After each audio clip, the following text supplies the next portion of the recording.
वज़ीर आला सिंध जा बाणी ॻोठ पहाड़ जो रहवासी माज़ूर फिदा हुसैन नूनारी पंहिंजे दर्दनि जा दास्तान खणी प्रेस क्लब 7 पहुची साफ़ ऐं ॻाल्हाईंदे ॿुधायो त मां वज़ीर आला सिंध जे अबाणे ॻोठ पहाड़ जो रहवासी आहियां ऐं मां संदसि पाड़ेसिरी पिणु आहियां।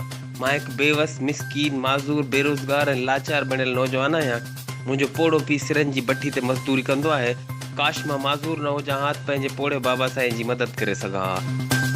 इन माज़ूर नौजवान वज़ीर आला सिंध सैयद मुराद अली शाह, चीफ सेक्रेटरी सैयद मुमताज़ अली शाह ऐं ॿियनि वस वारनि खां माज़ूर कोटा में नौकरी जी अपील कई जीअं हू पंहिंजी फैमिली जो गुज़र सफ़र करे सघे। यादि रहे त माज़ूर फिदा हुसैन नूनारी कुझु वक़्तु सिंध जे काफ़ी इदारनि में नौकरी लाइ दरख़्वास्तूं पिणु ॾेई चुको आहे ऐं वज़ीर आला सिंध सैयद मुराद अली शाह सां काफ़ी दफ़ा रूबरू नौकरी लाइ अर्ज़ु करे चुको आहे। नालो मुंहिंजो फिदा हुसैन आहे।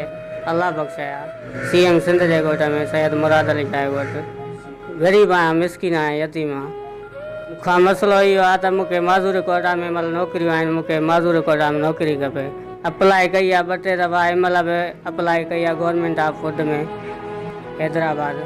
ईअं की 2-3 दफ़ा अर्ज़ु कयो आहे, 2-3 दफ़ा दरख़्वास्तूं ॾिनियूं आहिनि, 2-3 दफ़ा उन जेको आहे सो मैनेजर कमदार खे बि चयो अथऊं त मां माज़ूर आहियां, मिसकिन आहियां, मूंखे का माज़ूर कोटा में नौकरी ॾिनी वञे। मुंहिंजो वाल साहब भट्टे में मज़ूरी कंदो आहे, भट्टे में मज़ूरी कंदो आहे, सिरूं विझंदो आहे। सिंध जे वसारनि सभिनी खे अपील थो कयां त मूंखे माज़ूर कोटा में नौकरी ॾिनी वञे। उन खां अलावा सैयद मुराद अली शाह खे अपील थो कयां सिंध जे वॾे वज़ीर खे त मूंखे माज़ूर कोटा में नौकरी ॾिनी वञे, हल्के सुठे। रिपोर्टर शकील अहमद चन्ना सां गॾु अली जाफ़री सोलंगी, HRJDO न्यूज़, हैदराबाद।